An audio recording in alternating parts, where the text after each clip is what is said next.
Good evening, everybody. This is the Cohasset Harbor Governance Working Group, Harbor Committee Governance Subcommittee. Tonight, we are going to be looking at a few items, but because of our unfortunate schedule, not being very frequent, I'm just going to let everybody introduce themselves. We can talk a little bit about the charge, and then we can jump into a discussion about one of the charge items that we've been asked to look at, which is reviewing the current makeup of the Harbor Committee. Deb? Debbie Shedd, president of Cohasset since 1981, president of the Cohasset Conservation Trust, and member of a couple of harbor-related groups over the years. Not sure what else is relevant to this, but been involved in a few things over the years. That's great, thank you. David? David Farag, lived in town basically my whole life, graduated from here as well.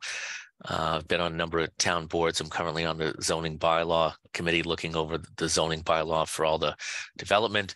And then I was on the Conservation Commission, was chairman of that for many years as well. So, and then I'm affiliated with a number of nonprofits in town as well.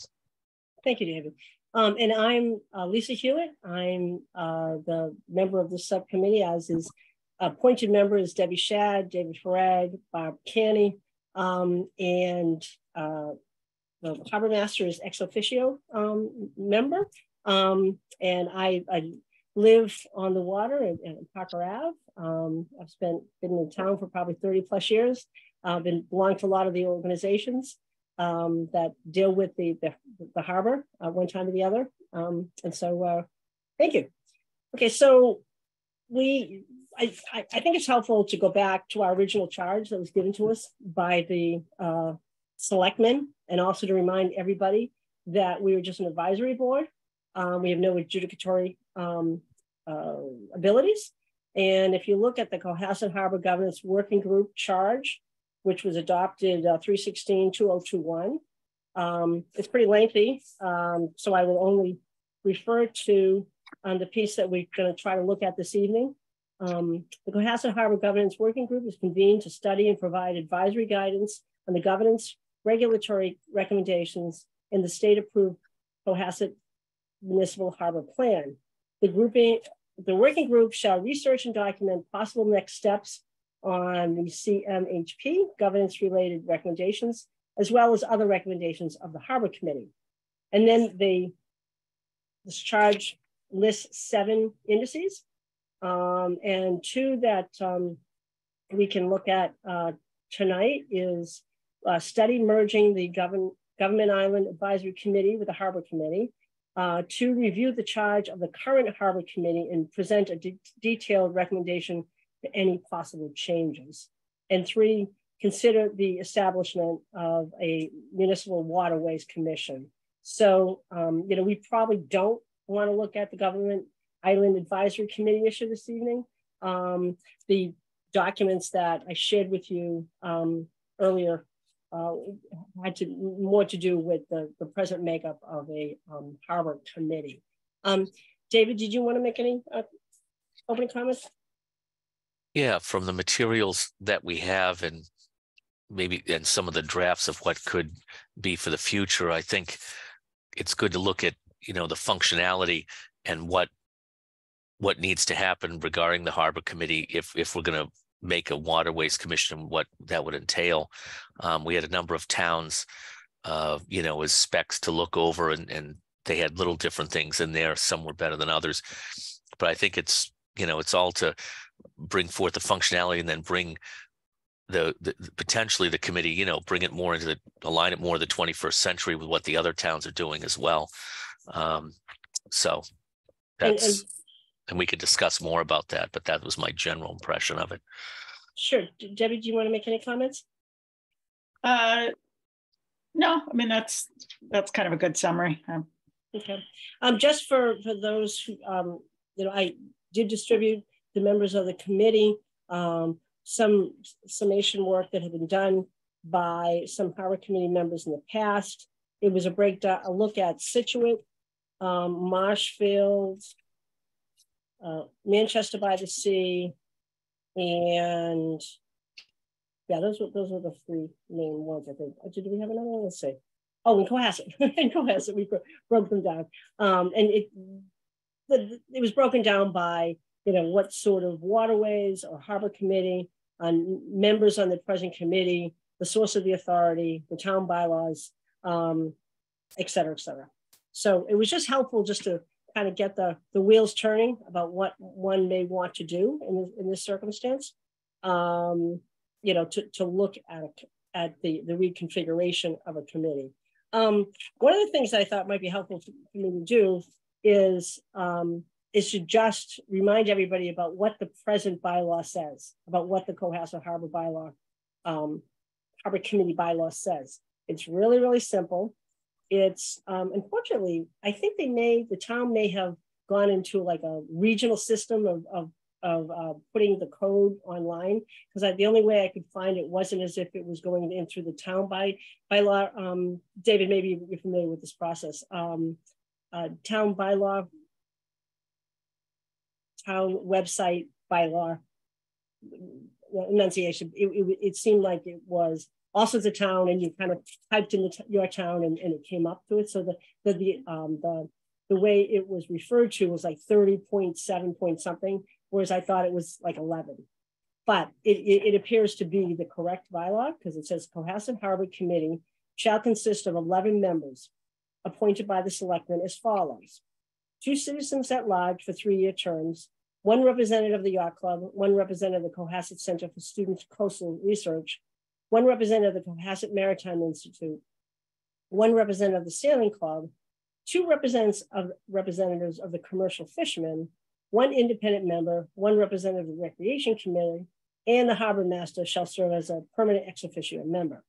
Each appointment thereafter shall be for a 3-year term. Nothing contained herein shall affect or change the terms of those individuals now in office.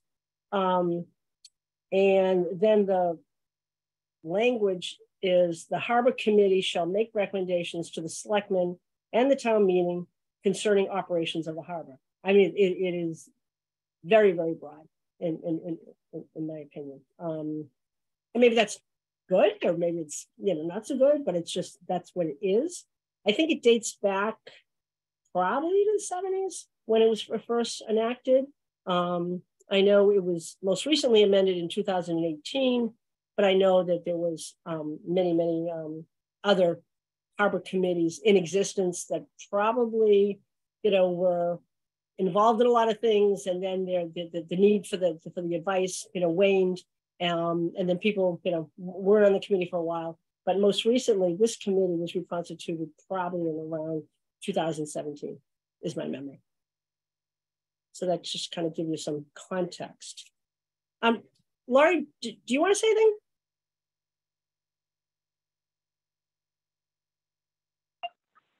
No, not at this time. That sounds like that's the correct instructions, the makeup of the committee, the present committee. Right. I think it might be helpful for us to hear from you, Laurie. I hate to put you on the spot, to think about what you might think, what service a harbor committee can provide, what's helpful to you in the execution of your responsibilities.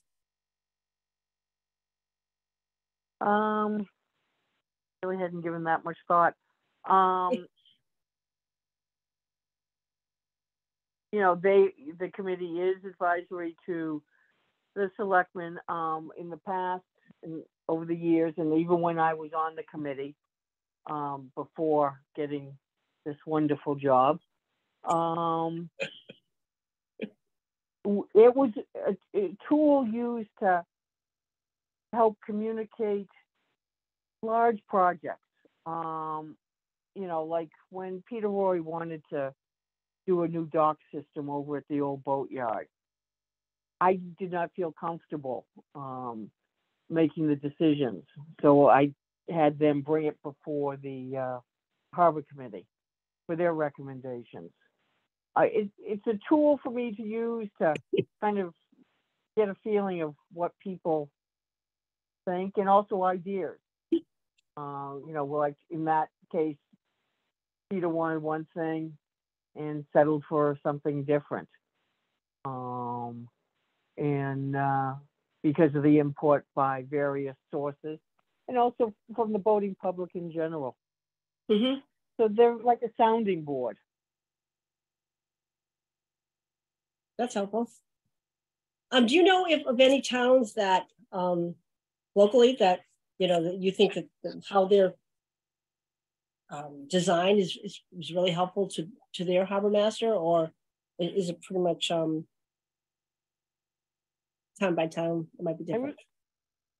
I really haven't talked to any of my colleagues about their committees, whether it be waterways or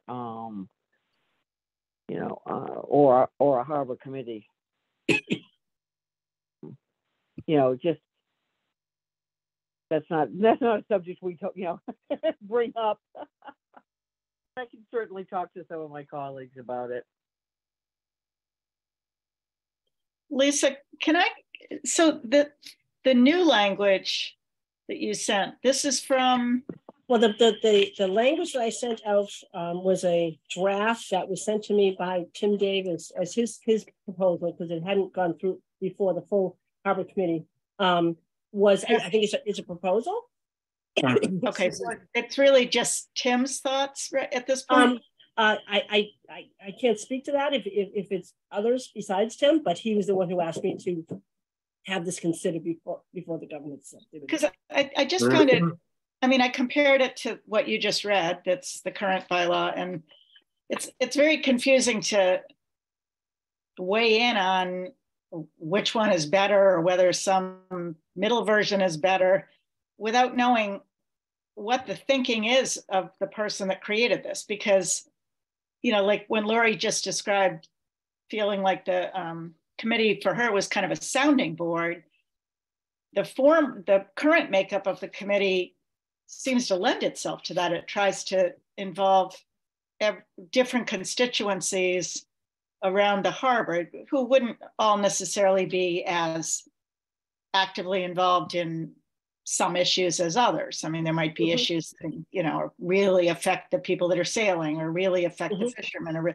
but it provides a cross section of key harbor constituencies to be in a group and weigh in on issues that may come up. This new one is much simpler. It's 5 members appointed by the select board, all citizens at large. And then, I can get into this later, but then it gets a little confusing that there's all these ex officio members that are basically the current members. So I don't know if to me, this suggests that somebody thought a board with 11 members was getting unwieldy, or they weren't getting attendance, or there were too many vacancies that were hard to fill. I don't know. I don't know what their thinking is. But I don't. They're very different, and it's hard to tell why this proposal is before us. Right. Right. I think what I'd like to see, and perhaps I shouldn't say it until we all have a chance to talk this through a little bit more, is I think we need more input. I think we need maybe Tim to come and tell us why he thinks this is a good idea. I can guess, having served on the harbor committee, that attendance is an issue, that maybe a group this large is unwieldy. Those are perhaps some issues that have to be looked at. And then I also thought that it might make a lot of sense to have, just out of professional courtesy and community courtesy, to reach out to those who are representing these organizations to say, well, what do you think? Within a limited time frame, and say, is this something, has this worked for you? Has this worked for your organization? Do you think this is a good idea to continue? And then based on that, I would feel more comfortable making a decision on this proposal with a lot more input than just looking at the proposal as you suggest, Debbie. David, do you have any thoughts on that? There's a couple things. When you go from just a harbor committee to waterways, it expands the jurisdiction. So you're not just dealing with Cohasset Harbor, but you're dealing with the other waterways in town as well. So that's a big feature that would be different. So when you're talking about the makeup of the committee, where the harbor committee is very harbor centric with those groups, when you go to the waterways, you're talking about other places in town as well. So that might be germane to the conversation or not, having those groups there. Or it might include new groups or other groups if you want to go with the group, construct. But one of the things I thought is important is that going forward, whatever the construction, that we come up with or advise, it has to go to harbor to be advised and then the selectmen, is that we need to be looking to the future of what Cohasset needs regarding the waterways. And to me, the name of the game is going to be looking into not only the infrastructure features of not only the harbor, but the other waterways, but how you're going to do that. And you're going to be doing that through grants. So you're going to have the committee work with the town, whether it's the town planner or other agent through the town and the harbor master, to look at things that are going to be needed. And it could be, there could be things regarding climate change. There could be all sorts of different grants that are out there that we're going to need in different parts of town. And that's where they're going to need to do the homework. The selectmen are busy enough as it is. They're not going to have the time to go roll up the sleeves and dive into that. But that's where a waterways commission could. They could do all the gut work and set everything up on a plate if it was so allowed. The other thing is on one of the ones that we saw from Marshfield, I thought their definition or recitation of what the waterways committee was, I thought was pretty good, where it talks about advising on policies, procedures, regulations to the selectmen on matters affecting the safety, navigation, recreational activities, fishing interests, natural resources, and the planning and the management of Marshfield's waterways. And I thought that was pretty good encompassing. One of the things that you do whenever you make a bylaw is you're always fighting the last war. So it seems like ours is heavy on navigation, because that's the issue that is the 800-pound gorilla in front of us, but that will get settled in some way, shape, or form. But these other things are really going to be your day-to-day things that are going to be important to be looking at as time goes on. And navigation is one of them, but again, it's just one of them. It's not the only thing to look at when you're looking at waterways and or a harbor. So for that, I just think we need to look at some of that when we think of what we want to have in a waterways commission. And then the final thing on it, I'll just say, is we have to be looking forward. And even though there's groups and people on the committee now, is just think of in the future, 5 or 10 years down the line, if whatever we would like to see goes through, that's what you're stuck with. And from dealing with a bylaw, you don't want to just try and deal with the present. You want to be thinking of the future and what that's going to look like. I think that's really the most important thing, because otherwise you can be cramped from just looking at the people, the personalities, the issues that are here on the plate today. You have to be thinking, what is it going to look like 10 years from now? So can I make a quick distinction? And I apologize for the documentation that was sent. The proposal that Tim has asked for us to look at was the makeup of the harbor committee, that document. I sent you examples of all different other towns and waterways commission, and the draft that says 6/23/2020 for discussion purposes only on the waterways commission. This, Tim didn't ask us to look at this at this point, but I thought it was instructive for us to look at, considering we had a conversation a couple of years ago with a working group on possibly looking at a waterways commission. So I didn't want you to think that Tim had proposed both these documents. The one that he asked us to look at was the harbor committee reconfiguration. Yes, Mother's Day. Hello. A couple observations. I see the harbor as parallel to the Cohasset Common as far as a shared benefit, shared resource for the whole town. I am skeptical of a committee made up of 5 at-large members to be appointed by the select board.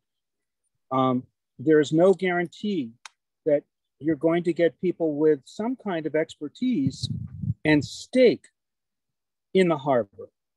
You may find that there are special interests, just to be very cynical, that get appointed depending on the select board. So with that in mind, I wonder if it would be worth taking a look at how the common is governed, if there are any parallels, to ensure that all the stakeholders on the common, around the common, are represented. That'd be one thing. The other thing is, and to David's last point, we're a jump away from a big jump away from a Waterways Commission. And I do think that a Harbor Committee is the interim bridge to a Waterways Commission. But that Harbor Committee should be able to get quorums and still have the right stakeholders. So if that means reducing the designees, from 1 to 2, from 2 down to 1, or some other scheme that makes sure that all the stakeholders are officially and legally appointed to your Harbor Committee. And I apologize, I don't have raise your hand on my Zoom control, so I had to go with a real hand. So those are my thoughts, my observations. So I know that, I'm a little disappointed that Barbara Canyon hasn't come this evening, and I'm going to personally reach out to her and see, if I can see if she, wants to continue to be active, or to have more input into this, because, she has been appointed to this subcommittee. I think that, there's something to be said for asking the people who are presently serving, because I think I've heard various views over the years from some of the Harbor Committee members. Some of them are like, I'm not that engaged. I just like to have a proposal set, given to me, and then I can go back to my organization and come back with a response. And other members have felt like they'd like to be a lot more active. So I don't think we want to belabor this for too long, but in the same token, I think as a professional courtesy, I would like to ask, I'd like Tim to come and talk to us about what went into this proposal. Lori, I'd love you to give it some more thought and come in and give us a sense of what you would like to see in a Harbor Committee, and maybe in the interim, you could have an opportunity to speak to your colleagues in the industry. I tried to talk to some municipal experts. I have the good fortune of having an attorney who works for me now. He used to, run the city of, was in the corporate council for the city of Cambridge. I said, well, is there a big harbor thing? He said, Lisa, we don't really have a harbors in Cambridge. Just talking about waterways. But he was referring to people who, were experts in this field. I don't want to make this a long, involved thing. But it would be nice, I think, to talk to the individuals who presently hold these seats and the organizations that hold these seats. I think that would be great. Beyond, because we got to get some feedback, but as far as the makeup of the committee, I think that for sure any makeup that I would only be in favor of would have to include the harbor master as a member of that. For a whole number of reasons, because of the jurisdiction, the day-to-day operations, the knowledge of the harbor and the waterways, and what the harbor master does is so crucial. And I think that if you had any committee or anything with 5 people in a room, and you didn't have that piece there, you're missing a major piece of knowledge and operation that needs to be injected in the committee in order to even make an advisory opinion or any opinion on the harbor. So that is one that is a must-have for me, is that the harbor master has to be greatly involved in it. And then, of course, with whatever else they do, whether it's getting grants for infrastructure, whether it's looking at different things, studies or what have you, that needs to be coincided with the harbor master as well, to make sure that's the piece of infrastructure that we want. That's how to go about it, where to get the money. But I just see it as a working committee that's going to just roll up the sleeves and do the work, and be able to do the things that the harbor needs, from time to time.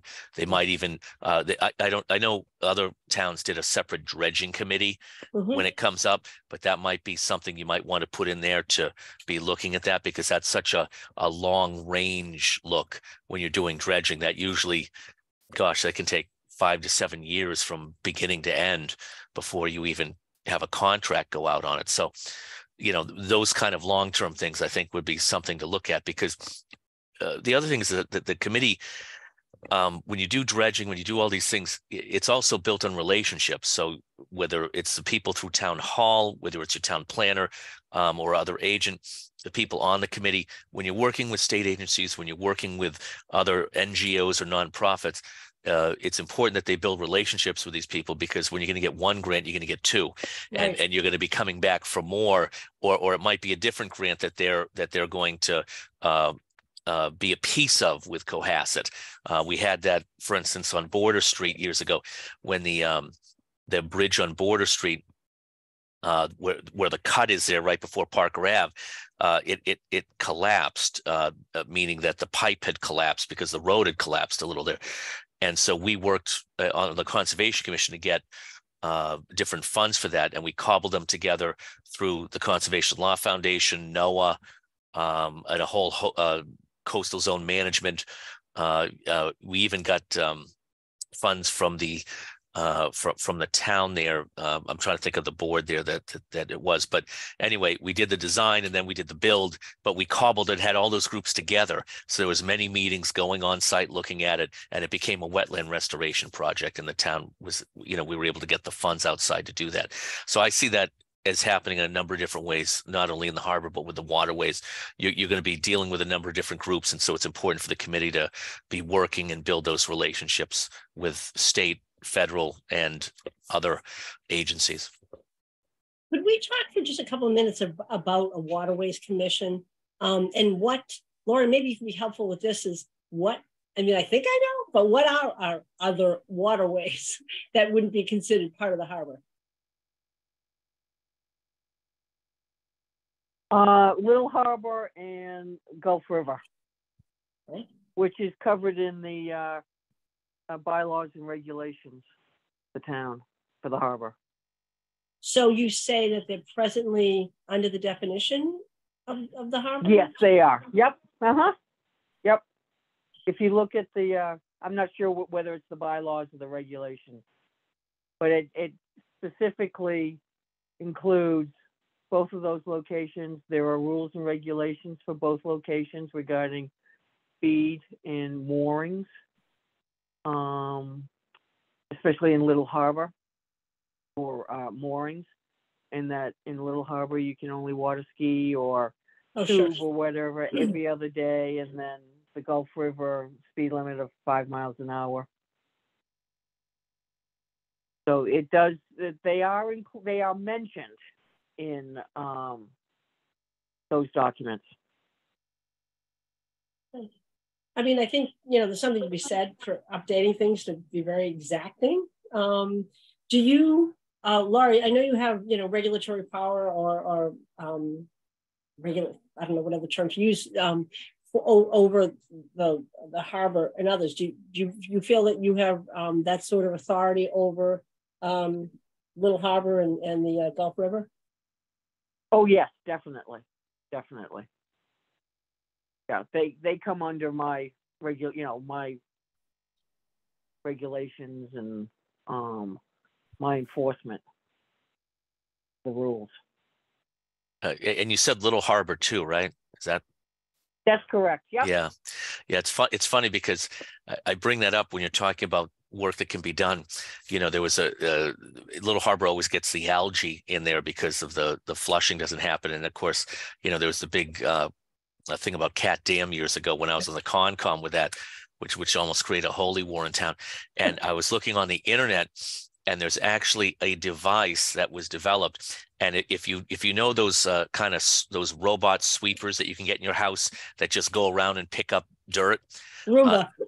Yeah, they actually have this that they put on ponds and water bodies, and it just skims the algae on the top and just takes it all away. And I was laughing when I saw it, just thinking of Little Harbor, saying, "Where was that thing 10 years ago?" You know, we could have saved a lot of attorney's fees on that one. But you know, those are the type of things. I know that's outside the box, but you know, there's all sorts of things that you could be looking at with the waterways to improve them or make them healthier that could be helpful, that the committee could look into. Are there other bodies of water though? Any of the creeks, or I mean, I don't know. Anything like that. I mean, obviously there's Lily Pond, but that, I don't know, that seems kind of heavily regulated by the water department. And then there are all sorts of streams that feed Lily Pond. Right.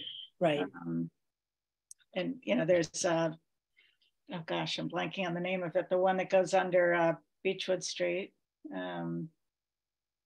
Like Aaron River Reservoir, you mean? Aaron River. Well, there's Aaron River Reservoir, and there's the river that goes under Beechwood. They rebuilt the Bound Brook. Mhm.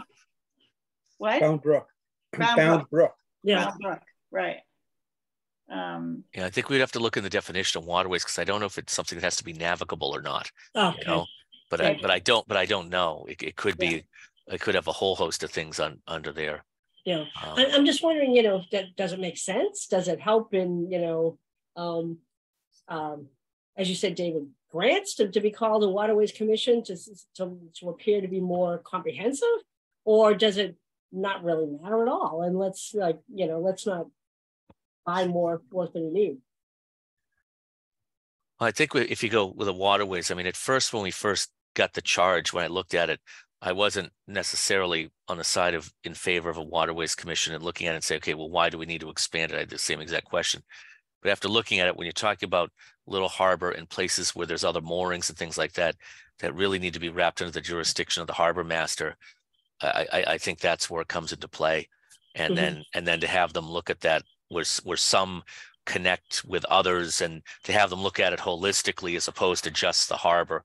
I mean, the harbor committee looked at those things, for good reason, because it was really about a lot of the commercial fishing interests and things like that, and what they needed there.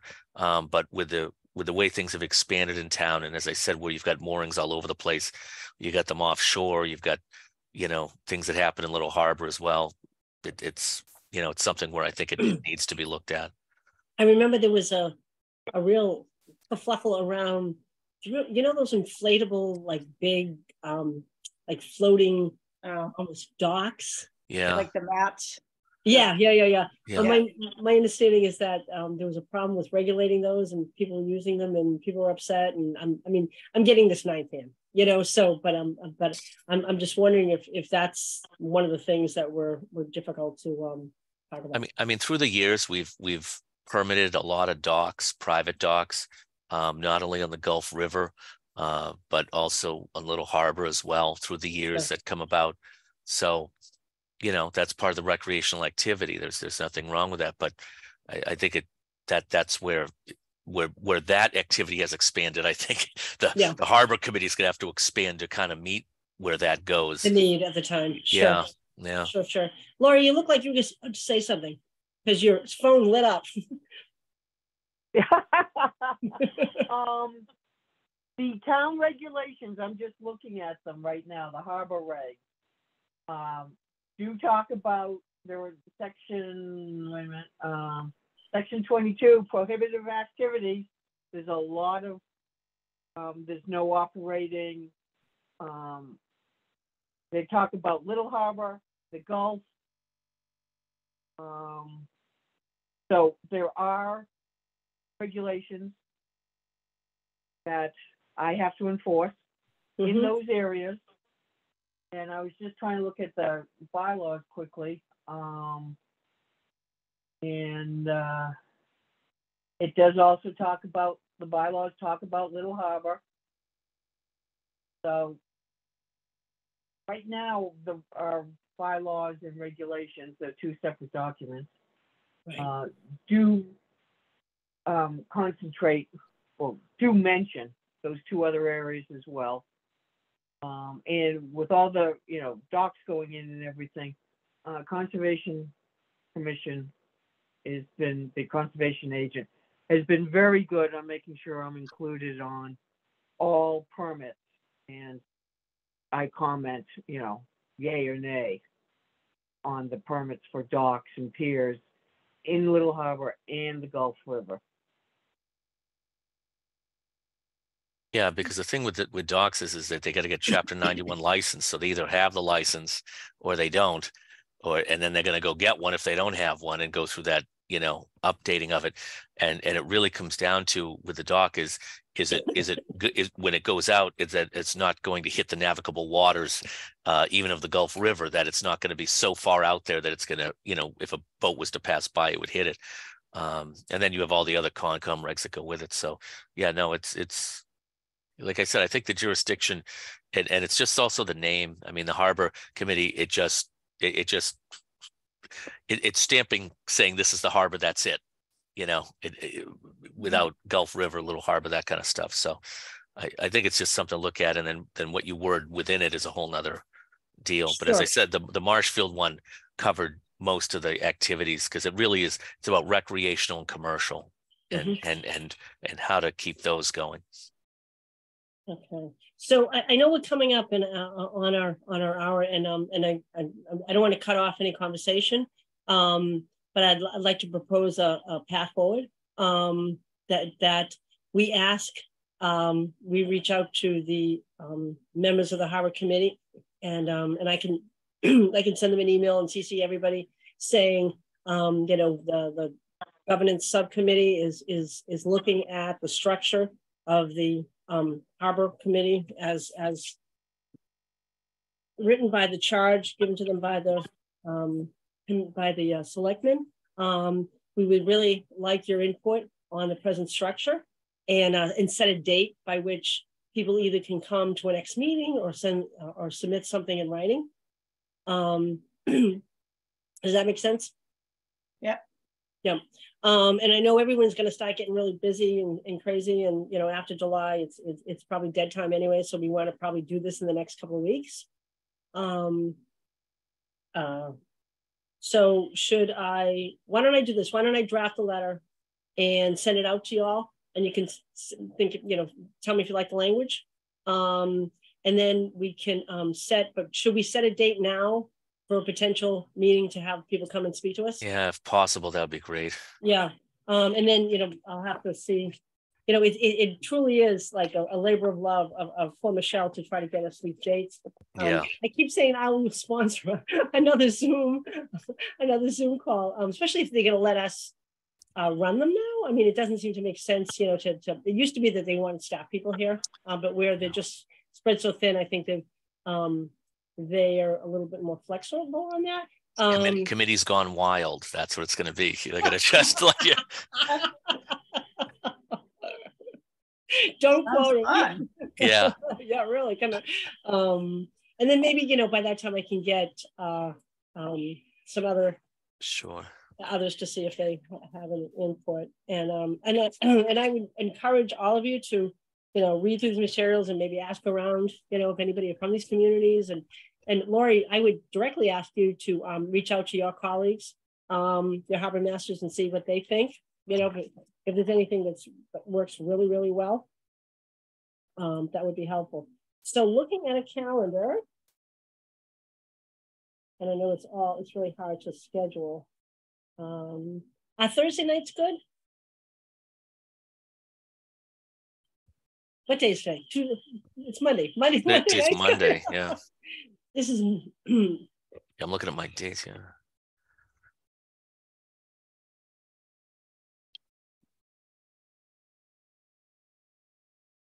I'm trying to get into my calendar here.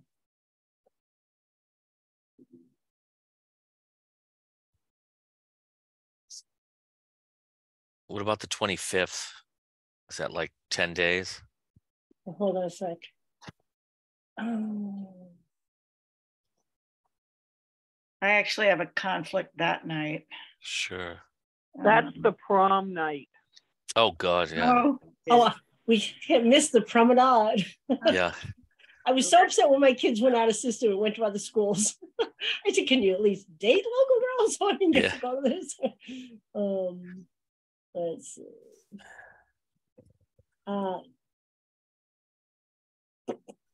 24th is, let's see, what are we looking at there?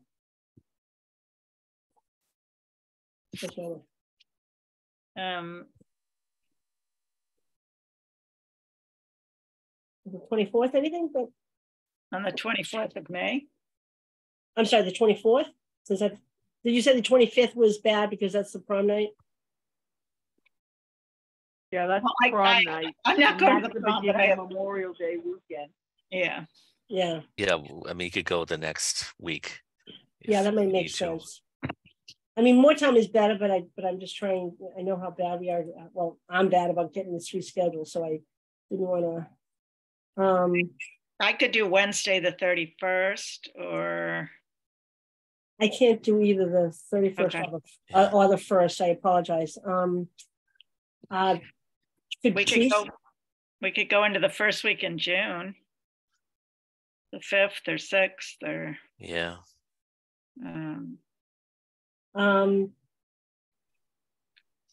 What about Tuesday the 30th? No, the 30th, I have to, I could do tentatively, I could do the 30th. Should we say the 30th and Debbie, does that work? Yeah, in the evening on the 30th, Yeah. right? Yes, And- yeah. Yeah, Laurie, is the 30th work for you? Let me see.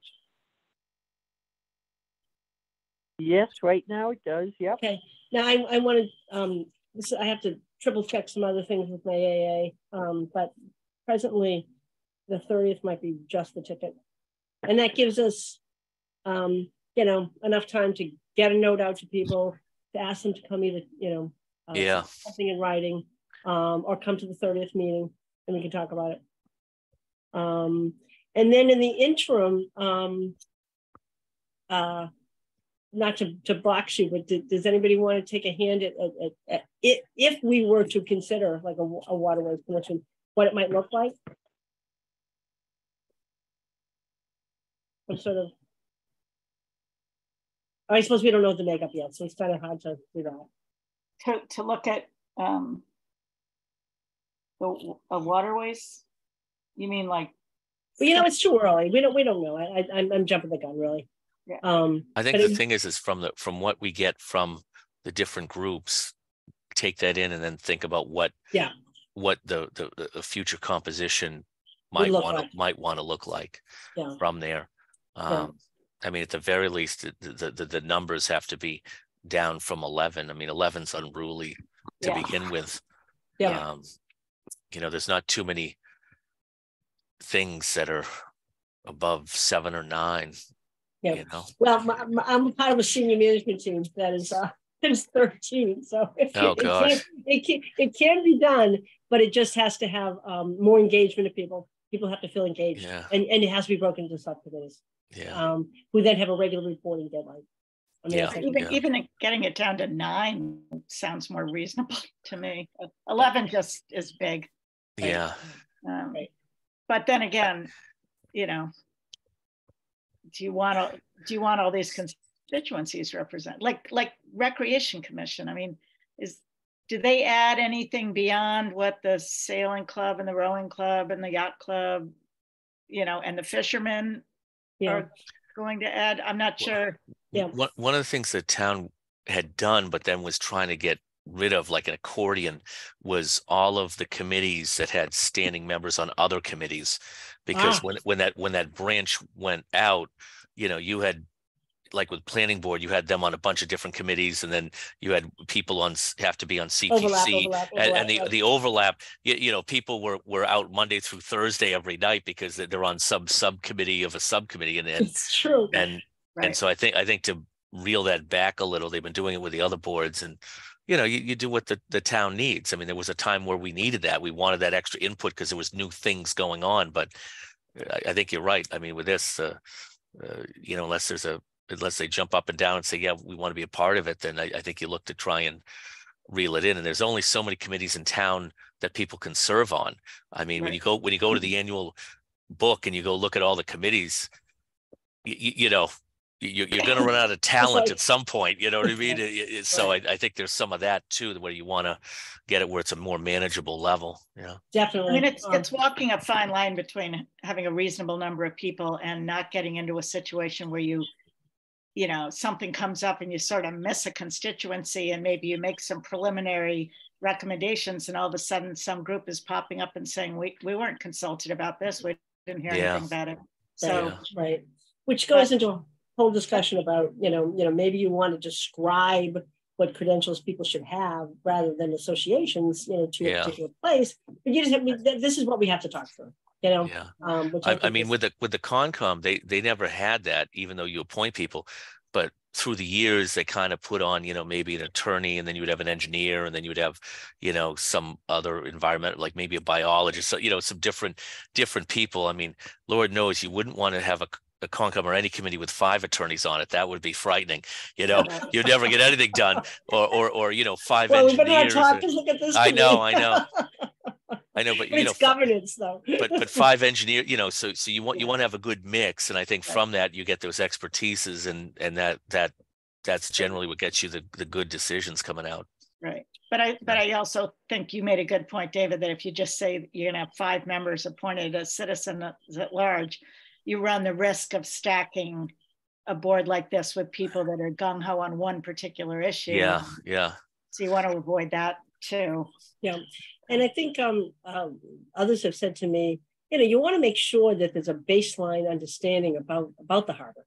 I mean, I know like most people, it does take you that long to get up, but there's something truly to be said to understand, what goes on, what are the different, activities, what are the different, different pressures, what are the different constituencies, rather than, just always trying to start from zero to bring someone along, so a sophistication, as always we say on our boards, you want someone who's salty in some fashion, who knows about the harbor. Yeah, longevity too. I mean, also with a citizen, if you look at a waterways commission, you might end up getting a citizen from Little Harbor who's been there for many, many years, and they have a good base knowledge of what is going on there and how the area operates, and then they could have other interests as well. So longevity is another one that can be helpful sometimes with committees. I know on the Concom when we had V. Roebuck, who was there for years, and so you had this great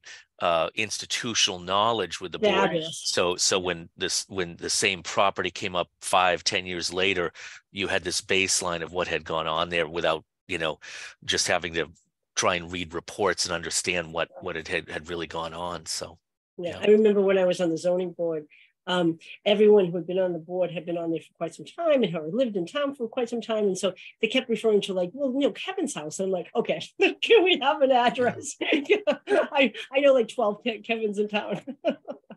So it's good. All right, definitely a hallmark of Cohasset, living in other people's houses. Yes. Yes. So I think this has been really helpful, and I'm glad I was able to send out some documents beforehand, because I think that people come with knowing something rather than starting from scratch. I think it's very helpful. So I will try to put together some sort of draft in the next 2 days and get it out to y'all, and from there we can go. And I will call. I will speak to Tim, and I will speak to Michelle to try to lock down the 30th for a date, and we'll go from there. Hopefully we can get the feedback from those organizations, because they're all starting to open now. The boats are going in the water, and of course they have a new ramp to go in the water down there on Parker Ave. So hopefully we can get the feedback from them and see what they say, and that'd be really helpful of what kind of participation they might or might not want. Right. Yeah. Well, great. Well, thank you so much. I really appreciate your time. Okay. Thanks. Okay. Bye, everybody. Bye. Thanks, Laurie. Bye. See ya. Bye, Laurie. Bye. Bye-bye.